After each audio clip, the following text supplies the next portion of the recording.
అసెంబ్లీలు జరిగితే ఒక్క సీట్లో కూడా నాకు తెలిసినంత వరకు బీజేపీకి డిపాజిట్ కూడా రాలేదు. ప్రతిపక్ష పార్టీలు గెలిచినాయి. ఈ రకంగా దేశంలో ఏ కొనను చూసినా మోడీ నాయకత్వాన్ని తిరస్కరించిన విషయాన్ని కప్పిపుచ్చుకోవడానికి మహారాష్ట్రలో మీ ప్రభుత్వం ఉంది, మీ ప్రభుత్వం ఏర్పడ్డది. జార్ఖండ్లో మా ప్రభుత్వం ఉంది, మా ప్రభుత్వం ఏర్పడ్డది. మహారాష్ట్రలో మీకు కొన్ని సీట్లు పెరిగినాయి, జార్ఖండ్లో మాకు కొన్ని సీట్లు పెరిగినాయి. ఇందులో ఏంది గొప్ప? ఏంది వాళ్ళు సాధించింది? ఎందుకు సంబరాలు చేసుకుంటారో నాకైతే అర్థం కాలే.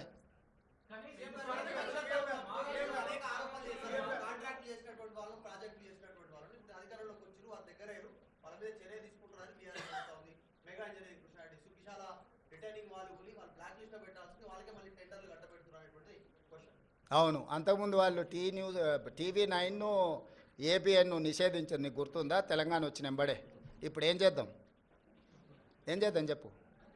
ప్రజాస్వామ్యంలో ప్రతిదానికి ఒక విధానం ఉంటుంది. వాడోడో ఎల్లయ్య పుల్లయ్య బోడిగాడు ఏదో చెప్పిండని చెప్పి అట్లా వ్యవహరించదు ప్రభుత్వం ఏది వ్యవహరించాలన్నా రాజ్యాంగ పరిధికి లోబడే వ్యవహరిస్తుంది.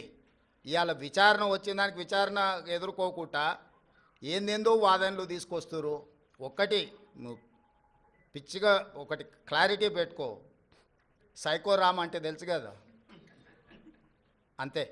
ఇక ఆయన పరిస్థితి ఆయనకే అర్థం కావట్లేదు. ఆయన పక్కలో ఉన్న వాళ్ళే పక్కకు వచ్చి ఫోన్ చేస్తారు, అన్న